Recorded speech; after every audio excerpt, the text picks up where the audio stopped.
Hey guys and gals, how y'all doing today? Oh, I was waiting for them to answer. How are you doing? Oh, I'm doing good. Guys, we put out a video a couple of days ago entitled The Eyes Have It, and it was a short story about blindness. And I've been wanting to share my story with you guys, and now I'm ready. When Jason talked us into starting a channel, he said no, and I said maybe. And so Jason put out a video on our channel, and he said, if she starts a channel, what would you talk about? And I said, I don't know. And he said, could you talk about going gray? And I said, maybe. Just put out a video about that not too long ago. It took almost a year. And he said, would you talk about your eyesight and going blind? And I said, yes. And it's taken 11 months for me to sit down and do it. It's not that it's hard for me to talk about. It's just that it's So complicated. it is very complicated. And guys, if some eye doctor happens to watch this, just kind of overlook it. I'm not going for medical terms. I'm just going to share my story with you. And the way my story started was before I started first grade, we had a console television, the kind that sit on the floor. Everybody had them in the early 60s. And I would sit right up at the screen to watch. And I have come to learn that I think all kids did that. It wasn't because they were blind. Yeah, we did it too when we were kids. I think even on Pinterest they have the little pictures that say, do you remember this? Well, anyway, my mother may have gotten a clue then, I'm not sure. But when I started first grade, I started making bad grades. And my teacher called my mother up for a conference and said, I think she can't see. And Mama took me to get glasses, and lo and behold, straight A student after that. I couldn't see anything, and I have slight memories of that because we didn't go to kindergarten. And I think I was sitting in the back of the room. I can remember the teacher up at the front, up at the board, and I had no idea what was going on. And she wasn't mean or anything, but I was too scared to say, I can't see that. So I was making bad grades. So got my eyes checked, did good after that. But I wore glasses from the time I was 6 years old until I was 17. And every summer I would get my eyes checked, and every summer the glasses would get stronger. I can remember walking out of the doctor's office with Mama out the sidewalk, and it would feel like you're, I don't know. Walking in a tunnel or around. Yeah, or falling or something, it was just weird, and then my eyes would get used to it. And then when I graduated high school, I got contacts. I was too timid to change to contacts in high school because I'd always worn glasses, and that's how everybody knew me. But the minute I graduated, I got contacts. And I have been wearing contacts until about a month ago. And that's when I had cataract surgery. So it's just been a long struggle for me. And I have notes. Y'all know how I roll around here. If you're the first time viewer, I was teaching in the school, and I am all about notes. And so She she was wearing contacts. I didn't know, and then after we had married, and I knew she had before we got married and all, but I'm just saying. I didn't realize the glasses, how bad it was. And because I never wore glasses, right. Never ever. And so after I got the contacts. When we got her first pair of glasses when I was with her, I thought I was going to have to go noodling because I walked in, I thought I saw her with those glasses on, I thought, hey man, this is a good noodle catch right here. Coca-Cola glasses. And it made her eyes look like old catfish eyes. People that are farsighted, their eyes look like hoot owls. Yeah, I guess. Yeah. But magnified big. I just would never wear those glasses, never ever. And the only reason I even got them, I think, might have been when I got pregnant with Matt. Yeah. And I thought, well, I won't be able to see my baby if I don't put on some glasses or something. And so we found out they were going to be about that thick, the lenses. So we found out, he goes, oh no, we got these new lenses. They're feather-like lenses. They're thin, and so forth. So they got through making those, and they were about that thick. You know, they weren't this thick, but they were about that thick. You know, but she put them on, and I'm not wearing these things. No, and I'm telling you, all those years I worked, if something had happened where I didn't have a contact or something, I ain't kidding, I would have called in sick. I would not be seen.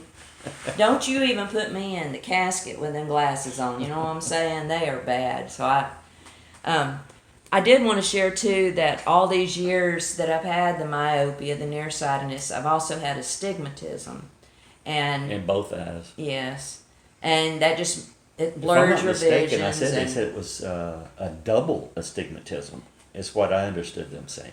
Now, He's supposed to be my support system and help me remember because I can't remember what happened last week. I believe that's what they said. Her eyes were so bad. But, and again, I may not get all these things in the right order, but I am going to start with one thing. When Jason and Jared were in first grade, I had not even started working full time at the school I was substituting. And I went to the optometrist I went to was a good friend of his brother that is the dentist. And they were working in the same building. They were neighbors. And this is absolutely nothing against that optometrist. I absolutely adored him. But he really didn't know my whole background when I went to him. As far as he knew, I was just your average person needing a new pair of contacts. And he was very concerned about the looks of my optic nerve. Her optic nerves looked like they were being constricted, swollen and things like that. So he wanted to send me for a neurological examination. So he sent me to the neurologist, right? Right. And the neurologist had we did the MRI or the what now? It was the one where I was freaking out, right? Yeah. Yes, that's the MRI where it's the real tiny one, and a little tunnel. Your whole body goes in, and that sound is boom, boom, boom, boom, boom, boom, boom, boom. I found out I was very claustrophobic. Kind of thought it, but found out for sure that day. That's a whole nother story. But the guy had to work with me, do a few little minute at a time, and then take me out and let me. And plus, she only had to put her head in so far. They stopped it. They wouldn't put her whole body in. I was just freaked out. But at any rate, the neurologist got the results, or well, actually not from the radiologist. He read the results himself and called me and told me that I had a brain tumor. No, he called you. I was at work. I was at school substituting. He talked to you, and he told him that I had a brain tumor and I needed to get on up there. They were going to do surgery over the weekend, 2 days or whatever. Said it really needed to be done because it was on a pituitary gland. And they were going to go in, cut through here in my nose and go in and operate on me.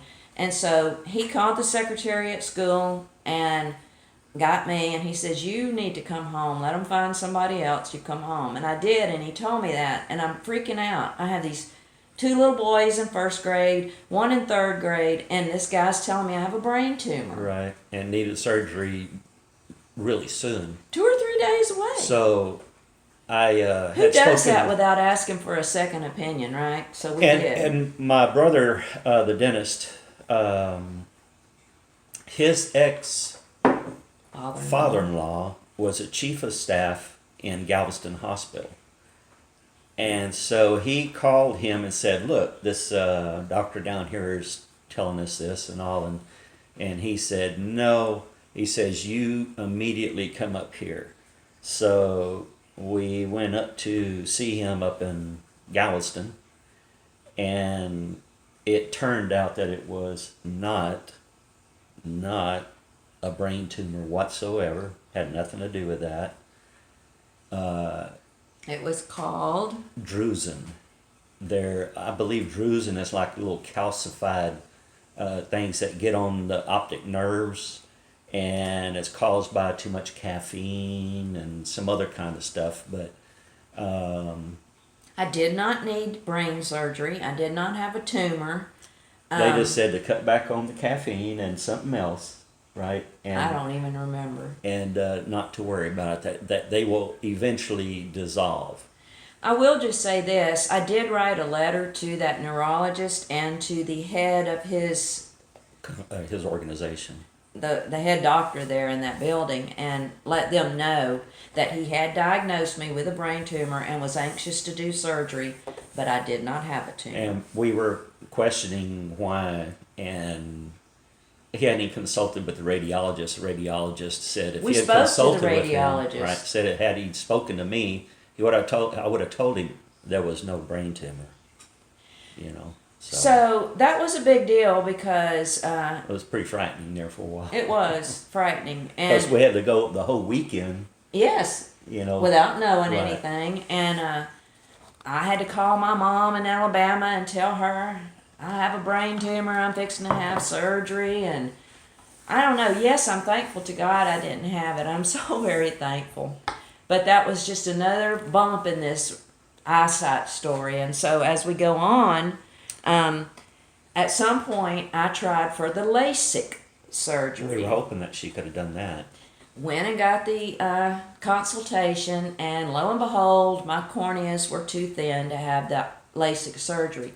They said I could have had it, Right. but more times than one, they have to go back in and tweak it, and there would be no room left to tweak. They were just so thin that by the time they took a layer off where they needed to, there was not enough to do any repairs or reshapes or anything. So they said, you're not a candidate.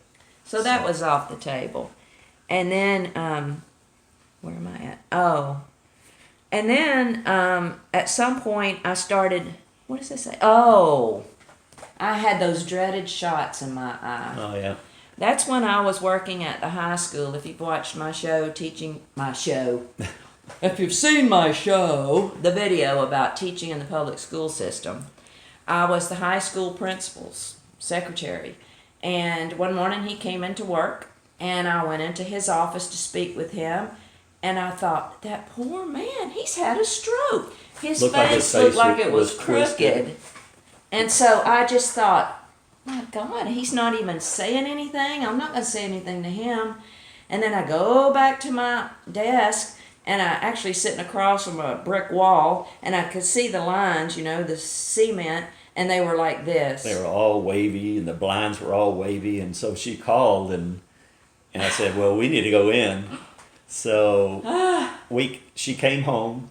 We called her retinal specialist.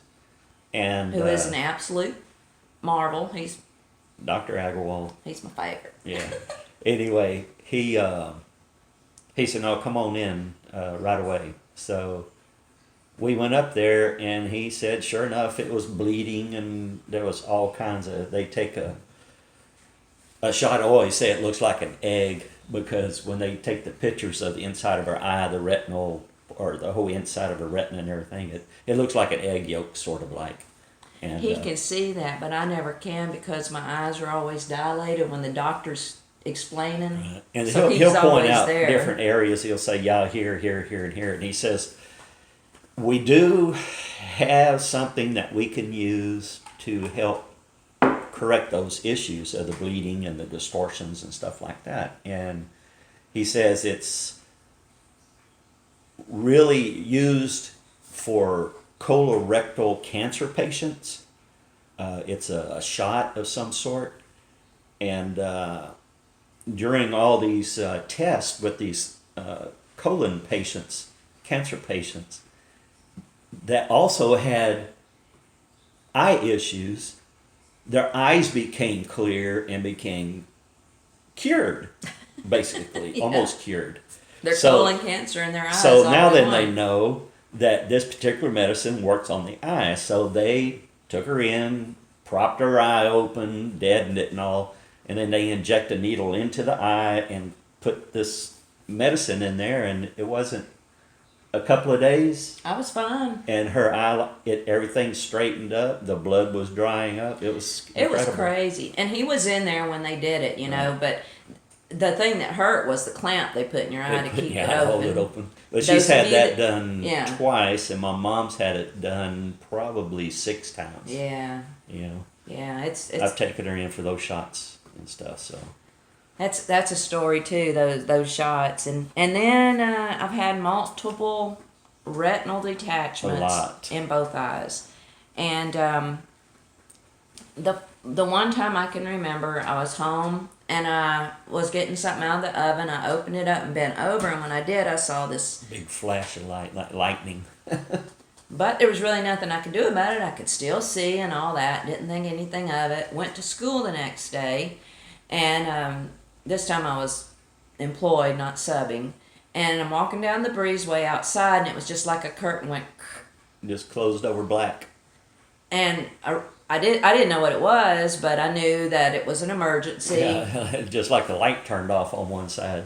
So I go and find out it was a retinal detachment, and I believe that one you had on that particular one. I think you had like 1,300. was that the one? Yeah, actual laser dots. Everywhere they did a laser dot, 1,300 of them in one eye, and for days, she was telling me she could see. I could see that all the little spot. dots. It would look like a flange with bolts on it or something. Or bullets. You know how the bullets go in the thing? In a cylinder? Yeah, it was like I could just see all of them. But the deal with that was, went the first time because that was done in the office. So I go in and the doctor's there and his technician and Ralph and Dr. Agarwal were there with me. And I started feeling, he started blah, blah, blah, and I started feeling like nauseous. Pounding. Yeah, like a hammer is what I think I told you. It felt like they're hammering into my eye. And then I started feeling like I was going to pass out and throw up. And I told him. And so they stopped and he said, lay down on the floor on your back. And I did. And I was so embarrassed and so humiliated. And he said, don't be. This has happened to other people before. Some people just take it that way. So they stopped. And he said, what I'm going to do is I'm going to prescribe you Valium, and you'll come back another day. You'll take the Valium before you come. It'll relax you, and we'll try again. So we went to Walmart to get the prescription, and they gave me the bottle, and sure enough, there was one Valium in it, one pill. And I took it before I went the next time, and it did not do anything for me. I did not feel relaxed. It just did not work. But I did cope through all those laser hits. And that was just on one eye. She's and had then, this done several times, really on both eyes several times. I've had to go to Houston twice and have two different doctors operate. Right. And on one of those, I had to be face down for a week. And we ordered all kind of equipment to help with that. There was a clip that clipped onto the table where I would put my head down. The head, the reasoning behind putting the head down was face down, yeah. Facing down. Whenever they went in and they did all her retina was so detached that there was a hole in her macula, the focal point where the light goes. Yeah. It was a hole in it. So they went in there and detached her retina and reattached it all the way around and filled it full of gas. Yes. And that was the gas one, right? It wasn't oil? No, it was oil, wasn't it? I don't know. It was either gas or oil. One of them was nitrous or something like that, and one of them was oil. I don't remember. But one of them, it was the one that takes days to be able to dissolve and be replaced by the fluids in your eye. Yes. It just filters it, and it finally drains out. But you have to hold your head down because the pressure of that oil floating up puts pressure on the back of the eye, which holds it flat where it was stitched or welded or whatever they did to it with the lasers. Yeah. Anyway, it holds pressure against it, keeping it attached so it doesn't pull apart. And that I was supposed to be face down 24 hours a day, 7 days a week. I mean, for 7 days. Right. And every, I think, hour I could get up and go to the bathroom. But if I wanted something to eat, I would sit at the table with my head in that thing and eat like this. I'd keep my head down as much as possible. I had an apparatus that hooked into the foot of the bed, and I had to stay on my stomach, my head hanging off the end of the bed to keep my head down. We got that thing that looked like a stationary bike but it was sitting in the living room, and it had, you put your head down. So you could watch TV. It had a mirror on it that would. It had little angled mirrors so that you could at least watch TV or read a book or something. It was on a little screen. It was still kind of hard to see, but you got the idea. Then my nephew was a masseuse. Yes, and he had a table, and it has the head part and everything. And she tried that, but it was just so narrow. I didn't feel comfortable. It was on kind it, of wobbly to her. So. But we had this chase lounge outside. This plastic chase lounge. That at the foot of it, it had like an oval shape where you could put your feet through or whatever. And I would flip, where my head was where that was, put a towel or something around, and I would take my laptop and put it underneath there so I could look down and see my laptop. And that's what she did. I put a 4-inch sponge, one of those memory foam things on there. She could lay on that so it'd be comfortable, and you spent most of your time on that afterwards. Yes. Yeah, it was about the most stable thing. And even went outside some in it, right, just to get some fresh air, laying upside down, face down. So it was. And then the second time I had to do that, we didn't order any of that stuff. I took that same plastic lounge into the house. We came home from Houston. I put my face down, and that night he didn't even go to bed. He stayed in the living room, in the kitchen. on the couch. He said, "If you're not gonna sleep in bed, I'm not either." And that whole week, I listened to the TV all week. We didn't have the mirrors to watch it or nothing. It was easier for me to cope the second time around, and I just zoned out, But let's see. I probably caught up with most of that on my notes. Yes, I believe yes. She's had this done, the retinal detachment, at least a couple of times in each eye. Okay. She's had multiple laser surgeries. And then the next thing that came was that last one that we went to Houston for. Oh. Was she had another episode where it came undone, and the doctor here said, I could do the procedure. He said, but I have a friend up in Houston that does this specifically, and he is a professional, and he'll take care of you. So sure enough. It's like Dr. Agarwal said, you can only have so many surgeries. Many. And he said, I want you to have the best. He said, because, there's no sense in me going in there and doing something and it's not the best, so I'm going to have you have the best, so because she's not going to be able to have any more surgeries. She's done. Well, except then I got cataracts. Right. Well, you got glaucoma. Okay, that the glaucoma came, and actually, Dr. Agarwal, the retinal specialist, I got the drops. If you have had cataracts, you know the drops I'm talking about, and I took those for a long time. You talking glaucoma? Yes, the glaucoma drops in my right eye, yes. And then he finally sent me to the Eye Institute, where that doctor said I can do laser that will probably treat your glaucoma. Right. That's because he said that they have done these laser treatments on patients, glaucoma patients, and it actually helped. They don't have to take the medication any further. And you just go into the office. It was a very quick procedure. When they told me I was going to have laser in the office, I panicked. I told them the story about the 13 laser things and laying on the floor, and they said, "Oh no, it's nothing like that." And it was quick and painless. He said because it's going to be on the upper part of the eye, not the interior part of the eye.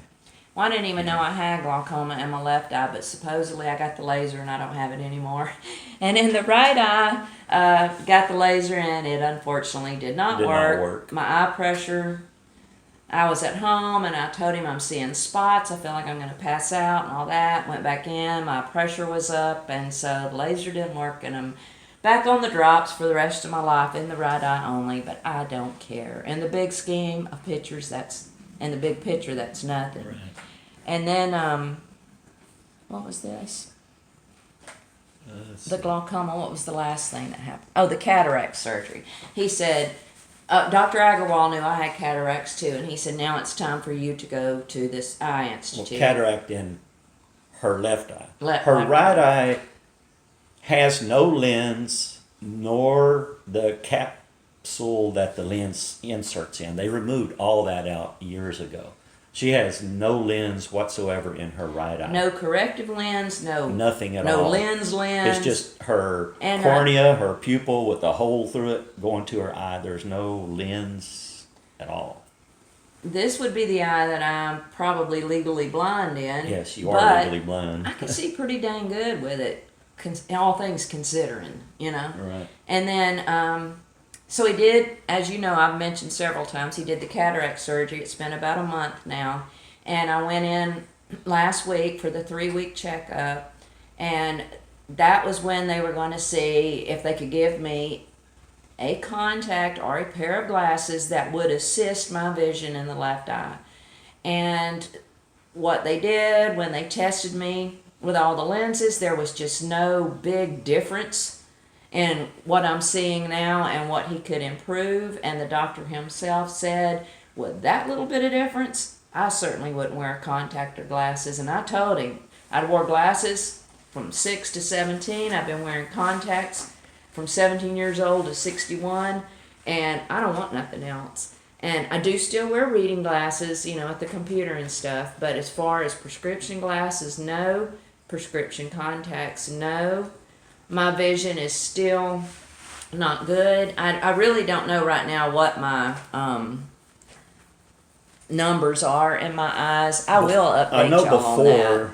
before she had the surgery with Before her the cataract contact, when she surgery, had the contact in, I believe her vision was like 20/60 or 20/70, something like that in her one eye, and 2800 Yeah. in her right eye, which is blind.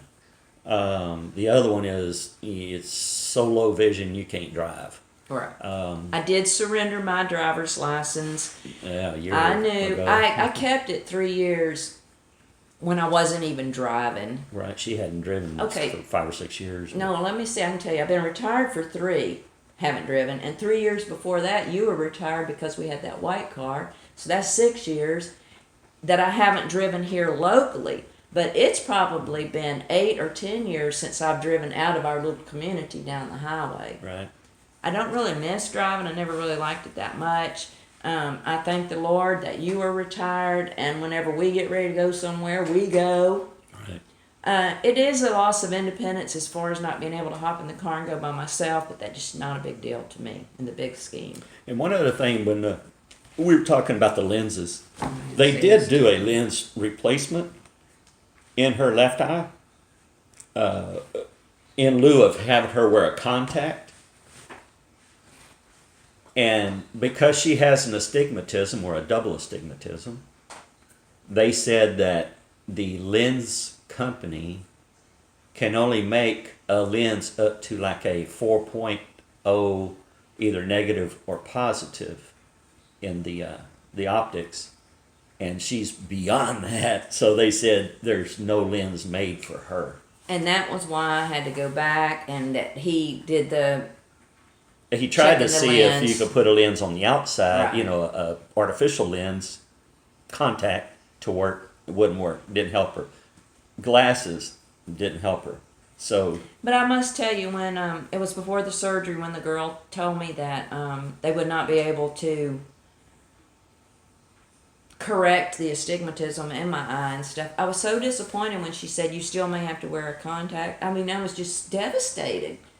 I don't want to wear a contact anymore. well, now she doesn't, So but she just Can get up doesn't and have see. good vision. and also another thing is I have no peripheral vision. Only in I can't spots. see from the center, and I can't see from the She sides. they also do a different test too, where she pushes a little button every time she sees a little light flashing. Y'all know what I'm talking It's a about. peripheral. It's a peripheral check, and I would watch every time she would do it where the lights were. Where I and should have been. She clicking. has in a circle. She has nothing at the bottom, like a crescent moon all the way across the bottom. She can't see, and a few spots on the side but she could see along the top and some of the sides. Probably the 10 o'clock, 2 o'clock, Right. she can see. And it was weird watching that because you could move, and that's why there's times where she'll step all over the cat, she'll step all Yeah. over the dogs. Trip over a big box that's sitting there. Yeah, right in front of her, and she'll fall over it because she just does not see it. At school, you know, in the Kids being cafeteria, I'm walking around in the cafeteria. Kids are walking by, and I'm plowing over them because they're down there. I can't see them. You know, that's an issue. I can't see peripherally. I can't see in my center Yeah, vision. her center vision. But what's left of them around, I can see. She can see fairly good, but they're just in splotches. It's weird how it's just. It was like. What's strange is when she's looking at the lettering on the walls, they'll put on the big E. It's probably about that big E, and she goes, I can't see it. She's looking around, still looking around. And I was like looking at the lady that was doing it all. In my mind, I was telling her, look, lady, and she has to sit there and move her head around and say, well, let's see if I can find it. She can't see it, you know, let's just not waste time. And then they put that little piece on there, has all the little pinholes Y'all in it know that you look it's through. the little glasses, and they slide it down. And she'll sit there and she'll look around, and go, ah, there it is. She found one hole where she can see it. But looking around all over that thing, she couldn't see it. Well, I had the chart memorized for a long time, and I would tell them, I'll say OCLC3 or something like that. OCL3. Well, that's like the third line or second. That's the 2020 line. I would tell them, I can't see it, but I'm telling y'all I know what it is because I have it memorized. And they would laugh, we need a new chart for you, you know. But I mean, I tried to be honest with myself. If I didn't just say it, if I couldn't see it.